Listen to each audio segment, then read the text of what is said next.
नमः समय साराय स्वानुभूत्या चकास्ते चित्स्वभावाय भावाय सर्वभावान्तरक्षिदे वन्दितु सवसिद्धे दुवमचल्मणोवमं गदिं पत्ते वोक्षामि समय पाहुड मुर्मो सुध केवली भड़िदम। समय सारजी ग्रंथाधिराज पुण्य पाप अधिकार पर अपनी चर्चा चल रही है। बहुत ही गजब कई अधिकार है कि पूरा विश्व इन पुण्य पाप तत्व में अंतर जानता है और यहाँ पर कह रहे हैं कि ये दोनों एक ही हैं। और उसको 4 हेतुओं से व्यवहार दृष्टि बताई और उन्हीं 4 हेतुओं से परमार्थ दृष्टि बताई। कह रहे हैं कि जो संसार में दाखिल कराए ऐसा कर्म सुशील कैसे हो सकता है। फिर बंध के हेतु से पिछली गाथा में 146 गाथा में आचार्य देव कह रहे हैं कि जैसे सोने की बेड़ी भी बांधती है और लोहे की बेड़ी भी बांधती है, दोनों से पुरुष बंधता ही है, तो एक अच्छी और एक बुरी कैसे हो सकती है। सोने के पिंजरे में तोता बंधा है और लोहे के पिंजरे में, दोनों में बंधाई है ना। तो कह रहे हैं कि इनको 2 नहीं जानना चाहिए, इसको एक ही जानना चाहिए, ऐसा ही समझना योग्य है। क्या कह रहे हैं कि इन दोनों में कोई अंतर नहीं है, ऐसा समझना ही योग्य है। ऐसी गाथा 146 में अपन ने कल स्वाध्याय किया। अब देखो क्या कहते हैं। अब दोनों कर्मों का निषेध करते हैं। देखो कैसे क्रम से बात चली आ रही है। अब दोनों कर्मों का निषेध करते हैं। पहले बता रहे हैं कि सारा विश्व झूठ और सत्य में फर्क समझता है। ये झूठ बोलते हैं, बहुत झूठ बोलते हैं, और ये एकदम सत्य बोलते हैं।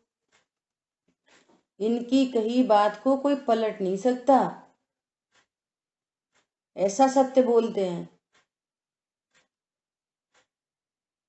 एक सत्य बोलता है, एक झूठ बोलता है।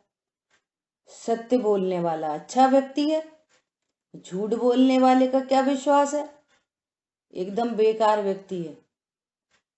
पर समझ में आ रहा है, ये झूठ बोलते हैं, ये सच बोलते हैं। क्या बोल रहे हैं गजब की बात। कह रहे हैं झूठ और सच,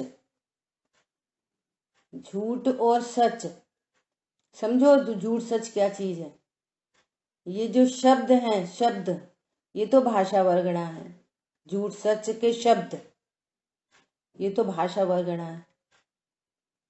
और जो बोलने की क्रिया हो रही है, होठ दंत तालु हिल रहे हैं, ये शरीर की क्रिया है।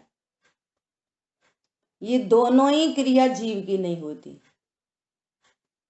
ये दोनों ही क्रिया जीव की नहीं है। दोनों क्रिया जीव की परिणति में भाव उत्पन्न हुआ है।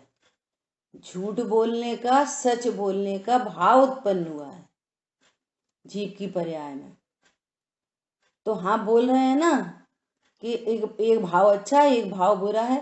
चलो ठीक है, हम ये शब्द हमारे नहीं है, शरीर की क्रिया हमारे नहीं है, पर एक भाव तो झूठ है और एक भाव तो सत्य है।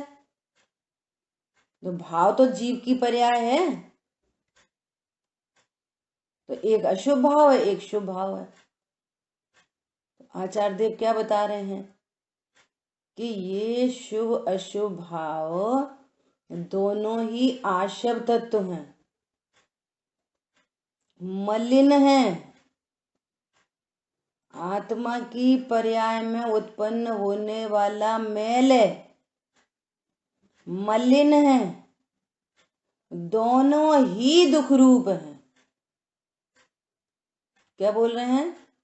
मलिन है, दोनों ही दुख रूप हैं।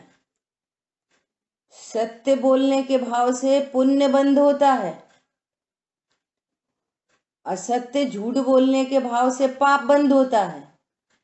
दोनों ही संसार में दाखिल करते हैं, और इन दोनों से भिन्न मैं भगवान आत्मा हूं। इन दोनों से भिन्न मैं भगवान आत्मा हूं। और जो अपने को भगवान आत्मा जानता है, मैं अभी यहाँ भगवान आत्मा हूं। शुभ अशुभ परिणाम उत्पन्न हो रहे हैं, और इनका लक्ष्य न करके अपने को भगवान आत्मा जानना, इसका नाम है धर्म, इसका नाम है शांति। इससे सर्व कार्य सुधरते हैं। ये बात चल रही है।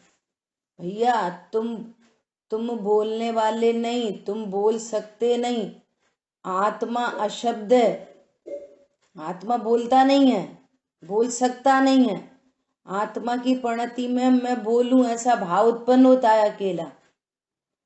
और ये भाव जब भी उत्पन्न होता है, सुनना बहुत ध्यान से, चाहे सत्य बोलने का भाव उत्पन्न हुआ हो, चाहे असत्य बोलने का भाव उत्पन्न हुआ हो, दोनों ही भाव आत्मा की विराधना करके उत्पन्न होते हैं। लिख लेना जैसा बोल रहे हैं। चाहे अशुभ भाव उत्पन्न हुआ हो, चाहे शुभ भाव उत्पन्न हुआ हो, दोनों ही परिणाम आत्मा की विराधना करके उत्पन्न होते हैं।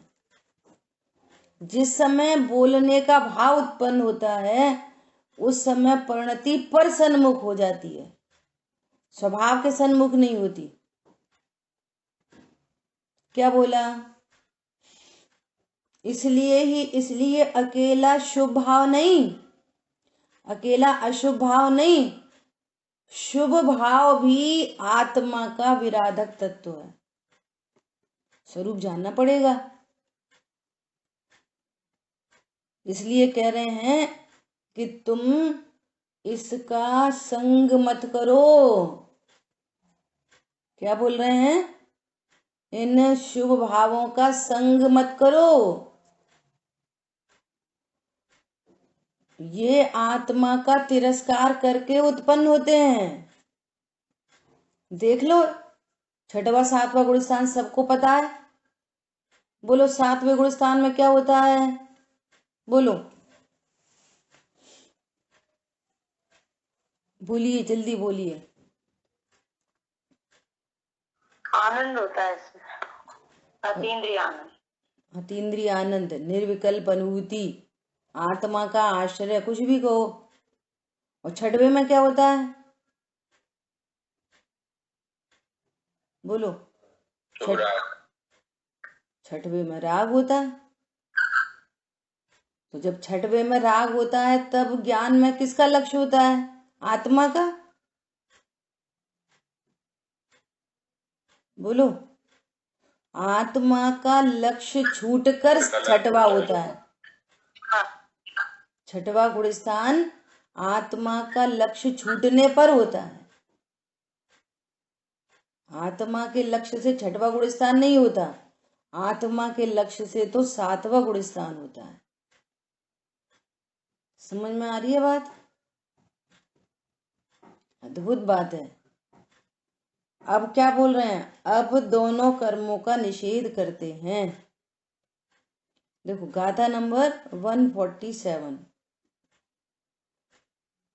तमुहादु कुशीलेहि रागम माकुड़ह मावसन सगम साहीड़ो हि विड़ासो सुशील संसगरायण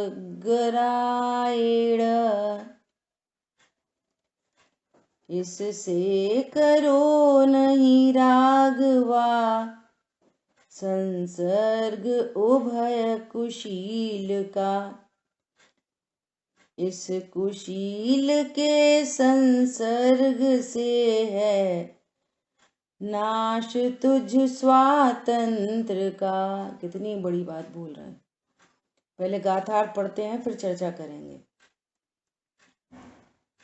इसलिए इन दोनों कुशीलों के साथ, क्या बोल रहे हैं, इन दोनों कुशीलों के साथ, कौन दोनों कुशीलों के साथ, बोलो जल्दी। एक लोग अपना अनम्यूट रखें।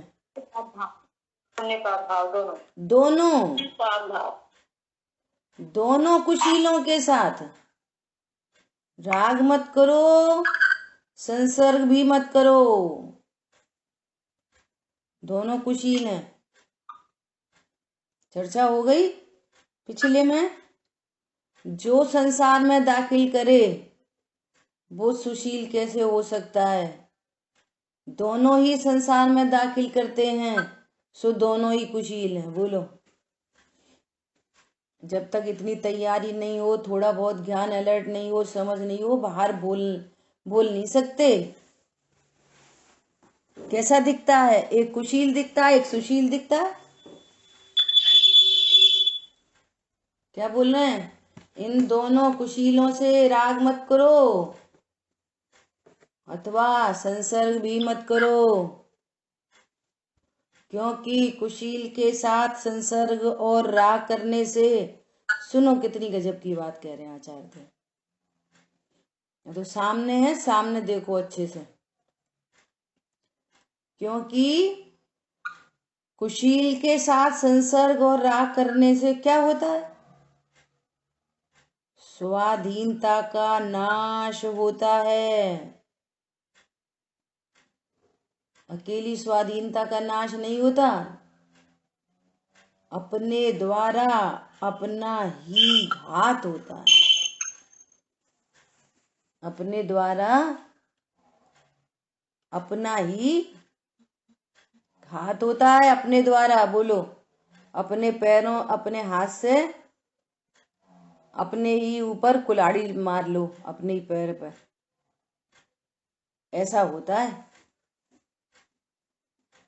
अब अपन बहुत चर्चा करेंगे कि शील किसे कहते, कुशील किसे कहते, सुशील किसे कहते, ये सब चर्चा करेंगे। ठीक है, थोड़े अलर्ट होके सब लोग सुनेंगे।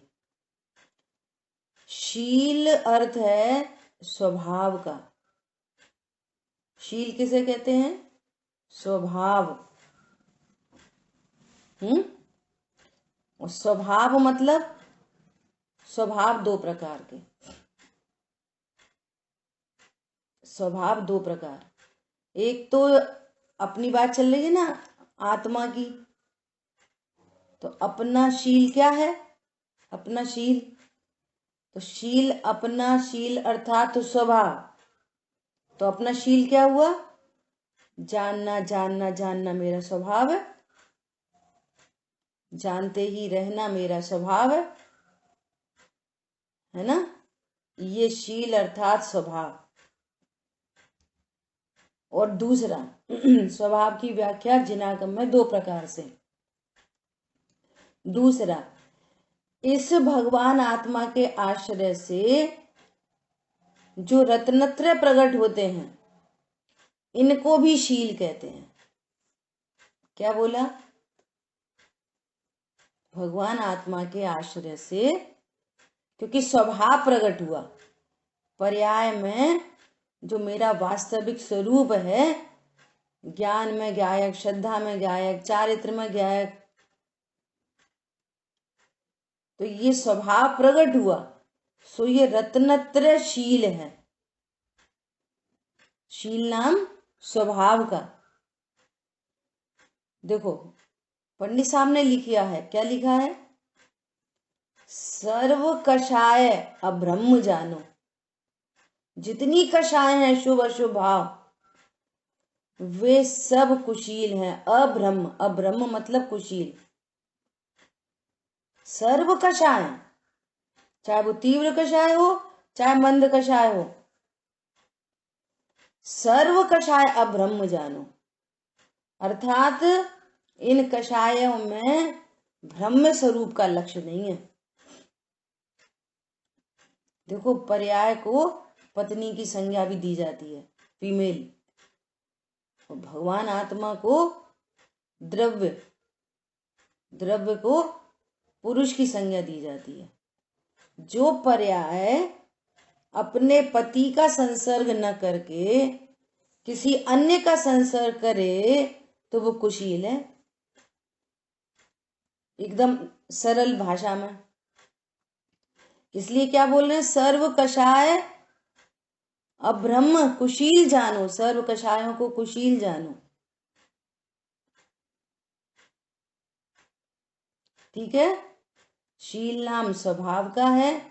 जो पर्याय स्वभाव का आश्रय नहीं करती वे कुशील हैं, और जिन पर्यायों में स्वभाव का आश्रय होता है वे सुशील हैं। ठीक है।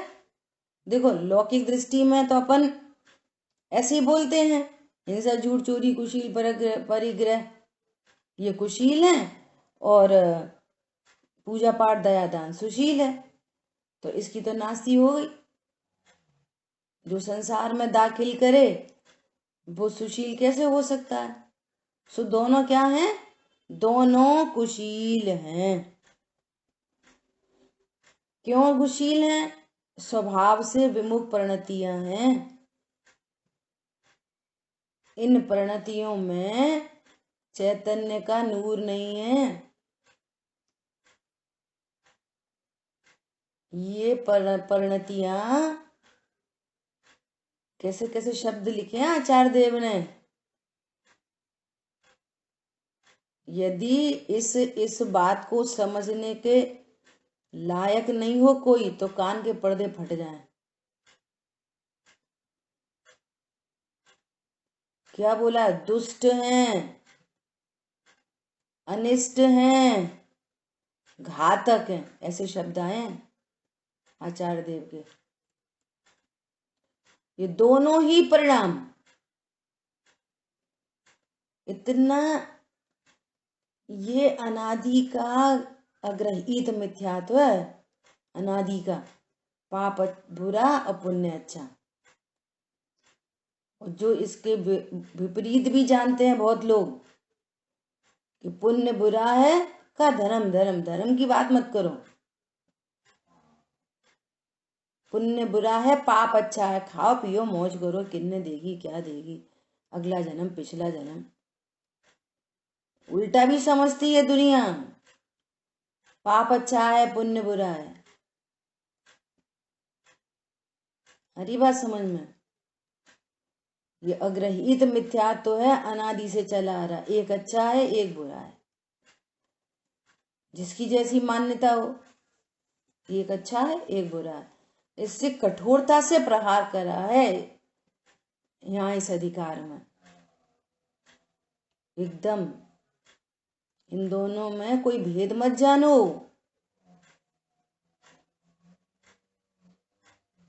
क्यों कहा जाता है? देखो, अब चरणान योग के साथ भी ऑथेंटिक करो। अपनी चरणान योग की चर्चा नहीं चल रही।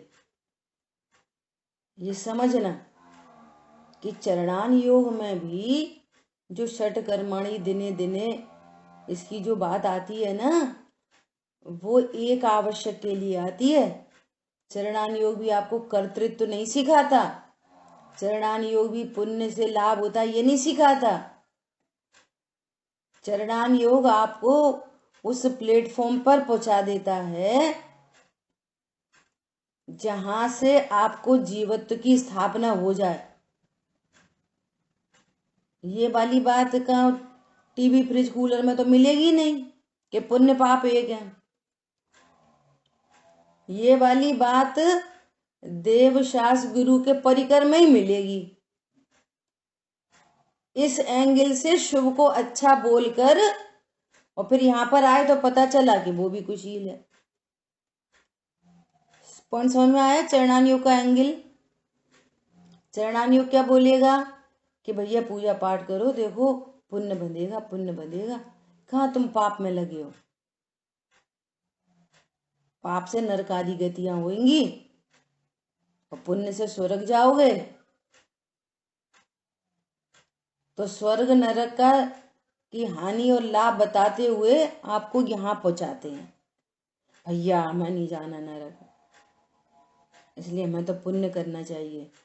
जैसे ही इस परिकर में आए, देवशास गुरु के समीप आए, तो यहाँ पता चला कि अरे ये भी बंध का कारण है। तुम कौन हो ये जानो, भगवान आत्मा हूं ऐसा जानो। समझ में आ रही है बात? पढ़ना होमवर्क है आपको। मोक्षमा प्रकाशक जी का 8वां अधिकार, और 8वें अधिकार में चरणान योग का विधि विधान पढ़ना। चरणान योग का क्या विधि विधान है, चरणान योग का प्रयोजन पढ़ना, क्या प्रयोजन है। सुतदारा होए नसीरी, सब स्वार्थ के हैं भीरी।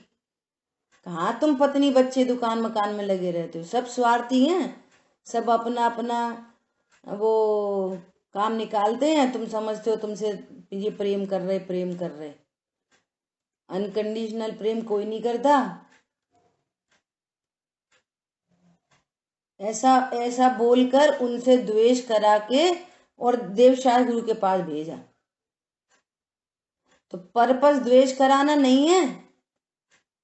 जब इधर आओगे और समझोगे तो पता चलेगी अरे सब जीव हैं, पति पत्नी भाई बच्चे दुकान मकान कोई नहीं। अरे मैं भी जीव हूं, तुम भी सब जीव है, ये यहाँ आके पता चलेगा। द्वेष कराकर भी धर्म मार्ग में लगाया, वो लाभ दिखाकर लोभ कषाय उत्पन्न करा के भी धर्म मार्ग में लगाया। बच्चे को पाठशाला भेजते हैं,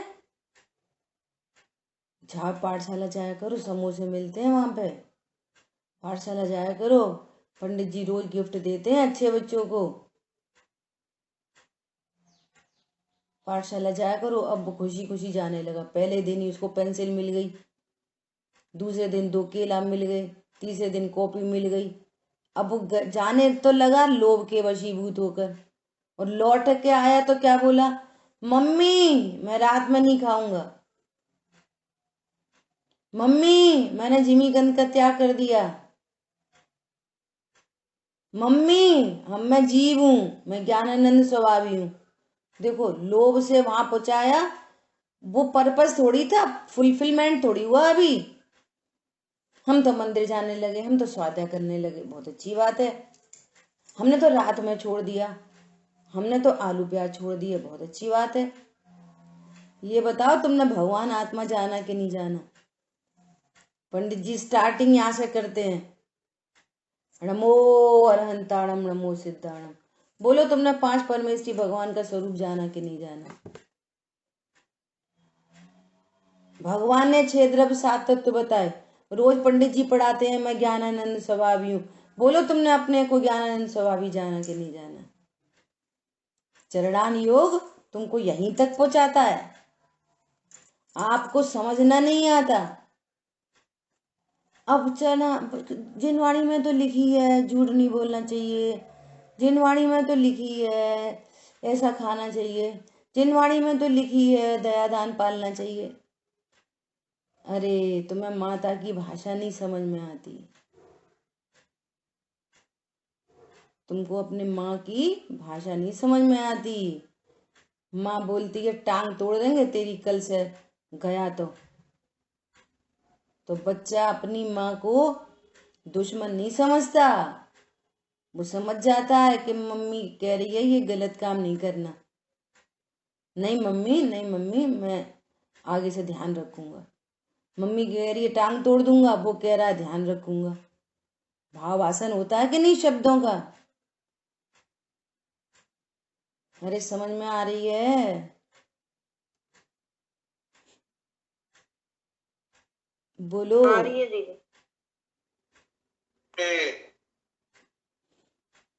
क्या बोल रहे हैं? इसलिए दोनों कुशीलों के साथ राग मत करो। शील नाम किसका है? शील, शील नाम स्वभाव का है। स्वभाव के आश्रय से प्रकट होने वाली परिणतियां सुशील हैं, और स्वभाव से विमुख रहने वाली सारी परिणतियां कुशील हैं। क्या बोला? राग कुशील कहा दुखकार, महादुखकार। राग कुशील महादुखकार। ये सोचता, हम तो शाम को रोज हमारे घर में सब लोग बैठ के पाठ करते हैं, तुम्हें कुछ तो पता है नहीं का पाठ में का है। अब लौकिक रीति से कह देते हैं बहुत अच्छी बात है, बहुत अच्छी बात है। भैया स्वाध्याय करे बिना तुम क्या अपने आप पढ़ सकते हो? कुछ नहीं पढ़ सकते। अब कुछ नहीं से कुछ भली तो लोक रीति में कह देते हैं हाँ ठीक है, बढ़िया बढ़िया बढ़िया है। लौकिक रीति से बोल देते हैं बढ़िया बढ़िया है। बढ़िया कुछ नहीं है। सारी बुद्धि इधर ही लगाते हैं अभी उल्टे काम। किसी ने आज तक कहा है सारी बाजार में किताबें मिलती हैं जूलॉजी की, बायोलॉजी की? किसी ने बोला है कि हम तो MBBS कॉलेज नहीं जाते, हम तो घर ही में पढ़ लेते हैं। सारी फिजिक्स केमिस्ट्री की बुक्स हम तो घर ही में पाठ कर लेते हैं। क्या बोला? घर ही में कर लो पाठ उनका भी। भैया कॉलेज जाना पड़ता है, यहाँ पर फ्री की एजुकेशन है यहाँ तो।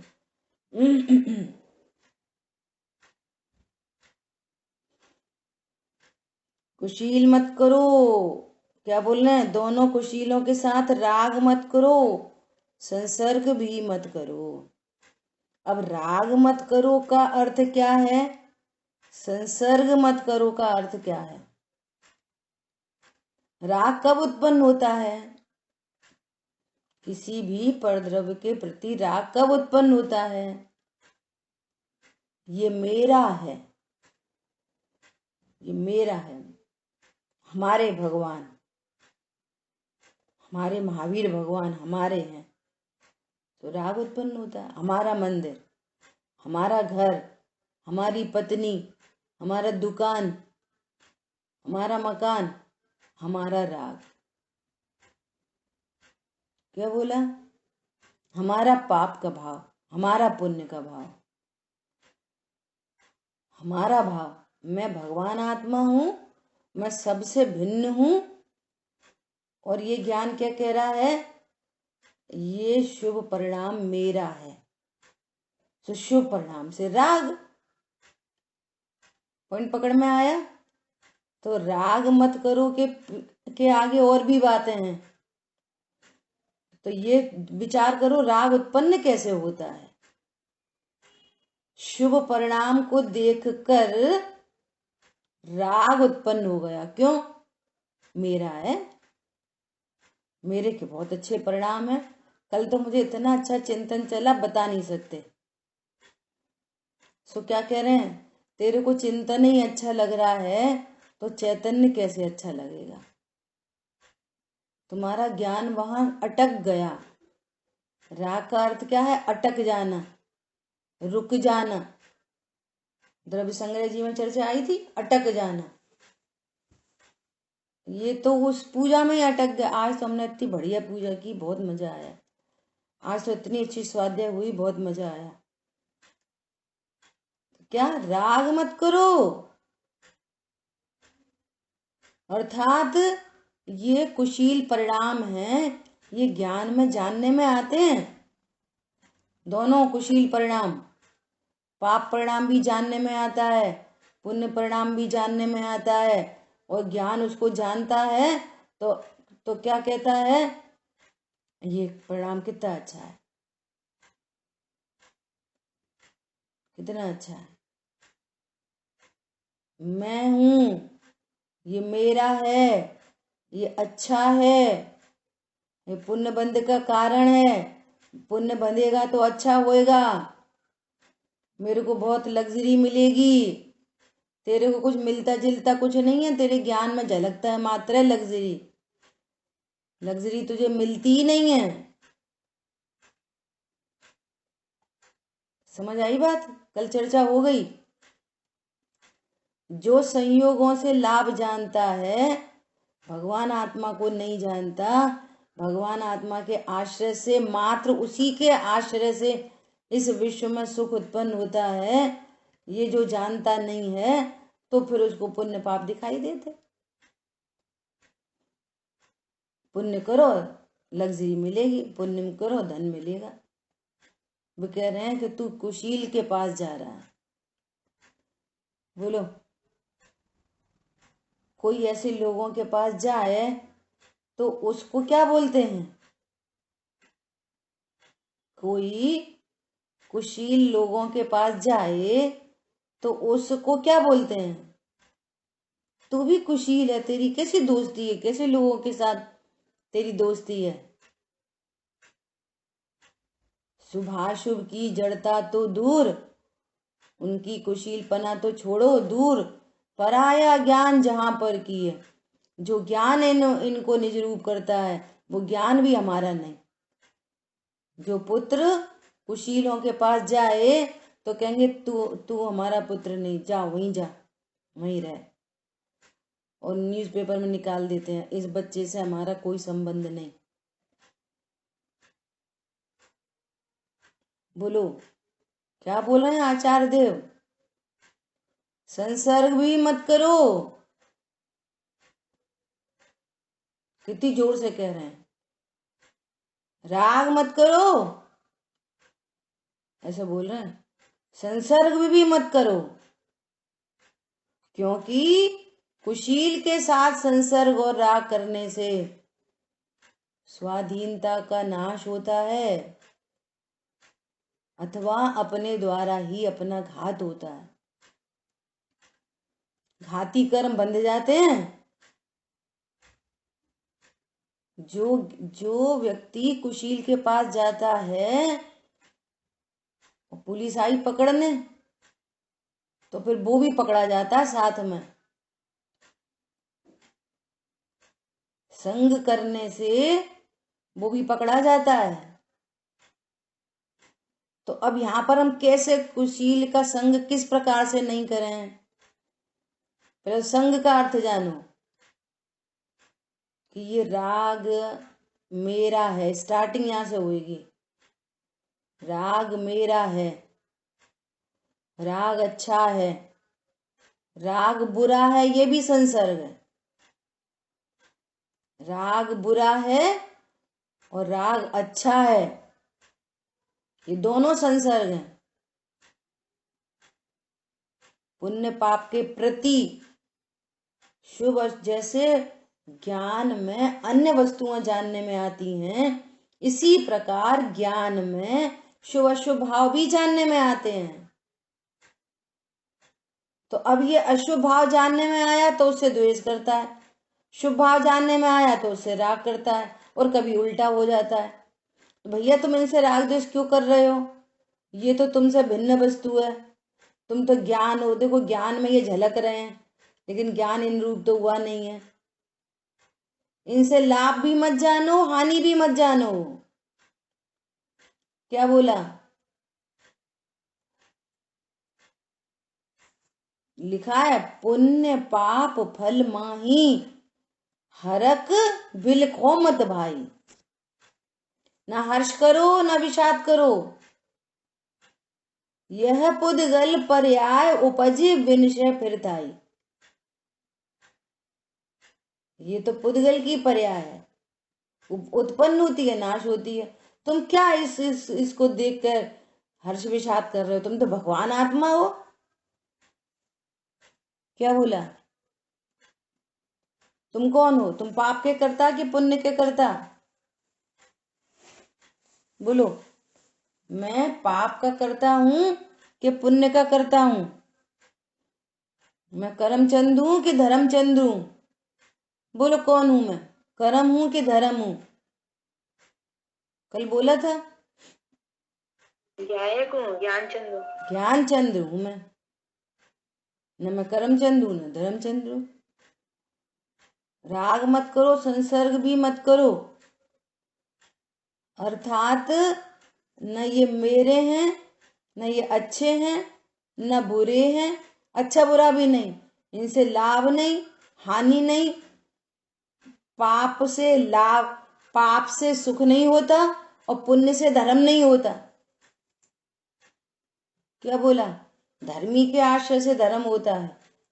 ये पूरी अज्ञानता भ्रांति मिटने का नाम है संसर्ग मत करो। क्या कहा? शुभ परिणाम मेरे लिए लाभकारी हितकारी है कि नहीं? बोलो, उनमें इतनी सी भी लगार, शुभ परिणाम में इतनी सी भी लगार, कभी शुभ परिणामों की कोई प्रशंसा करे तो समझ लेना ऐसे ही व्यवहार न ऐसे बोल रहे। कभी अपन भी बोलते, अरे वो बच्चे बहुत अच्छे हैं, स्वाध्याय करते हैं, स्वाध्याय में आते हैं, बात को समझते हैं। बस उतनी सी बात समझ लेना कि ये व्यवहार न से कहा जा रहा है। परंतु तत्व ज्ञान से रहित जीवों के दुख शाश्वत होते हैं, इतने मात्र से काम नहीं बनने वाला। इस परिकर में आ गए आप। बोलो, धर्म की नैमित्तिक क्रियाओं के बीच में आ गए हो आप, तो फिर धर्मी के आश्रय से ये सुशील प्रणतियां, सम्यक दर्शन ज्ञान चारित्र, ये सुशील प्रणतियां प्रकट हों। शील नाम स्वभाव का है,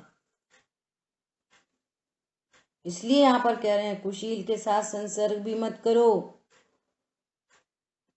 बोलो, कौन बताएगा संसर्ग का अर्थ? राग का अर्थ अपन ने 3-4 बार बोल दिया। बोलो, ये राग मेरा है, मुझे इससे लाभ है, हानि है। जी ज्ञान की साइड से कहानी है ये। ज्ञान उस पाप परिणाम को देखकर डिप्रेस नहीं हो और राग परिणाम को देखकर अहंकारी नहीं हो। डिप्रेशन होना, अहंकार होना, दोनों संसर्ग हैं। पंडित साहब की वो रचना है ना, व्यग्र न हो, क्षुब्ध न हो, चिदानंद रस सहज पियो। क्या है आगे की लाइन?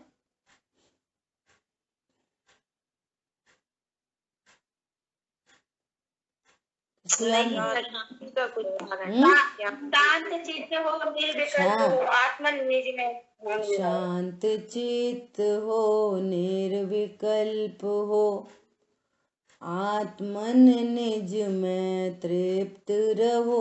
अब पता ही नहीं है, हम तो सब लोग बैठ के पाठ कर लेते हैं। निज किसे कहते हैं, तृप्ति किसे कहते हैं, व्यग्रता किसे कहते हैं, क्षुब्धता किसे कहते हैं, इनके भाव नहीं पता होंगे तो क्या करेंगे पाठ?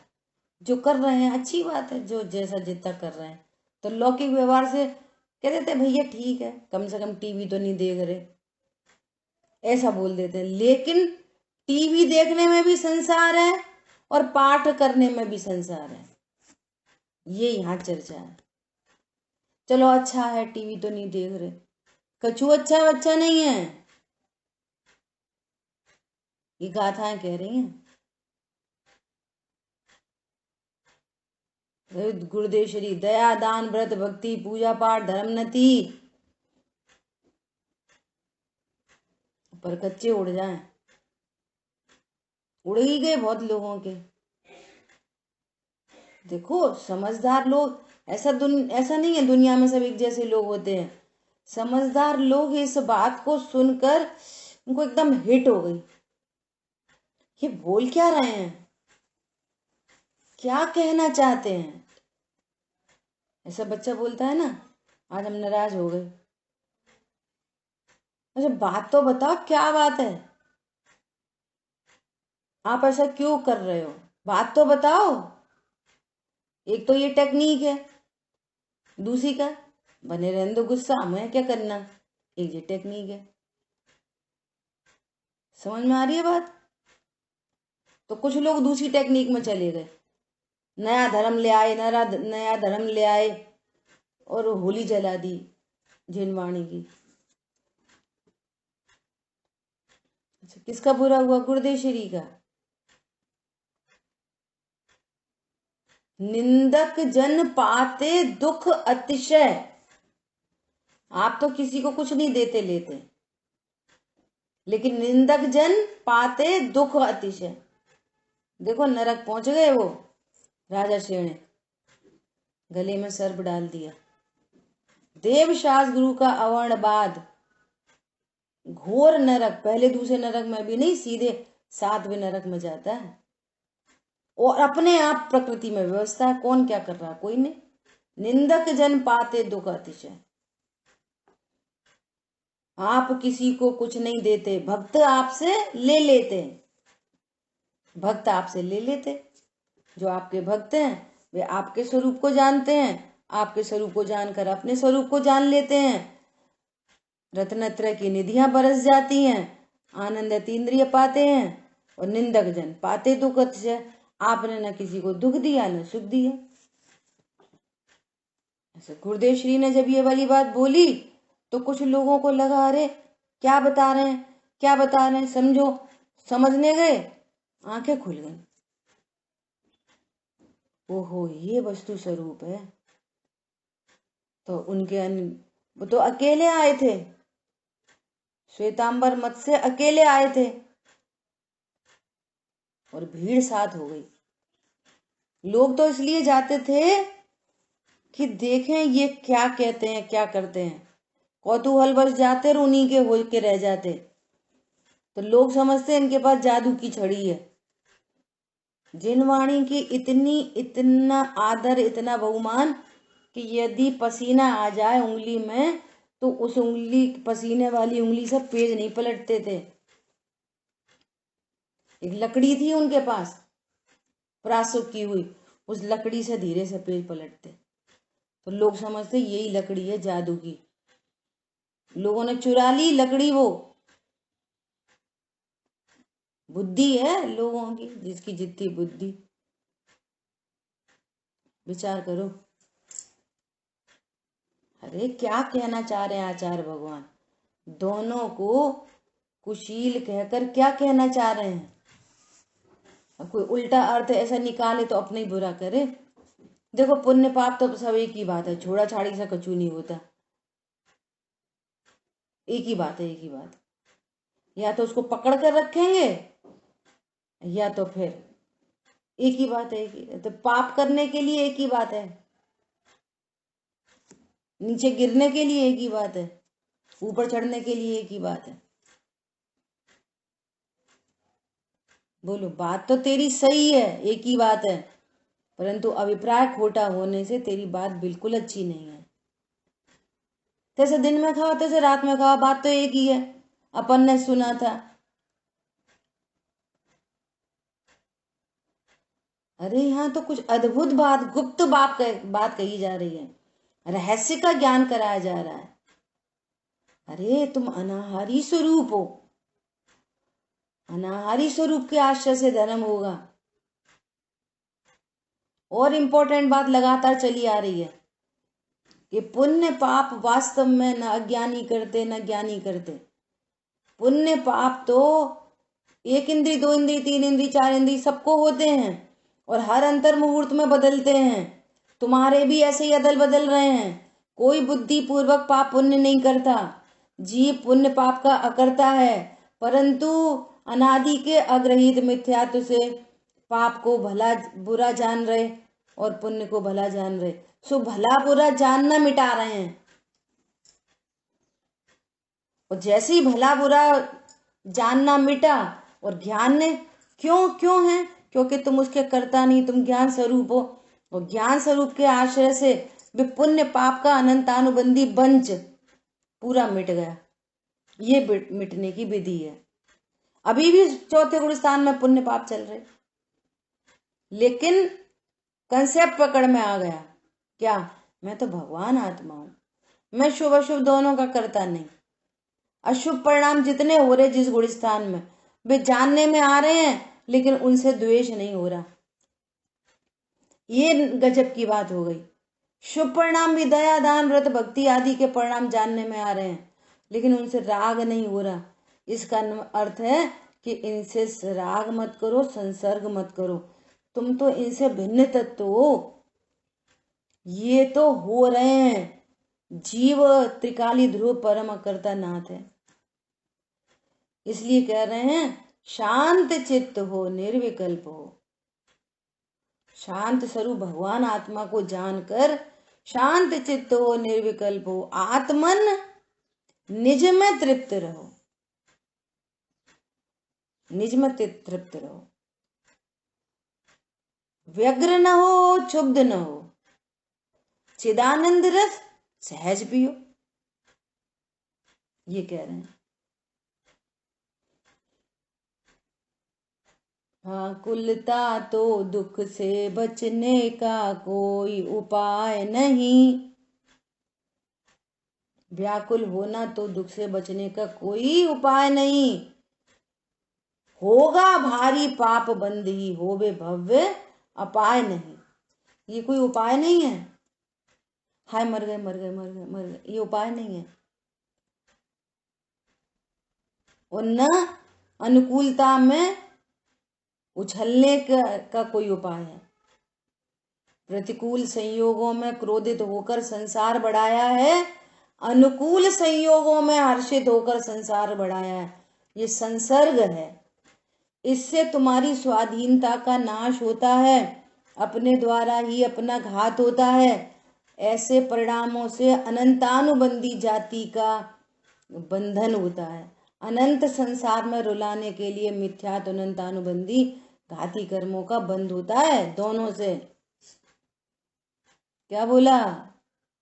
शुभ अशुभ दोनों परिणामों से मिथ्यात्व और अनंतानुबंधी राग द्वेष जो अनंत संसार में रुलाते हैं, तुम्हारी स्वाधीनता का जो नाश करते हैं, ऐसा घात होता है अपने द्वारा अपना ही घात होता है। अगर तुम एक को अच्छा एक को बुरा जानोगे, इसलिए उनसे अब राग मत करो, उनसे द्वेष मत करो। दोनों बातें आएंगी यहाँ पर। देखो छोटी सी टीका, फटाफट पढ़ लेते हैं, अर्थ तो बहुत हो ही गया। जैसे कुशील मनोरम और अमनोरम हथिनी रूपी कुट्टिनी के साथ हाथी का राग और संसर्ग बंधन का कारण होता है।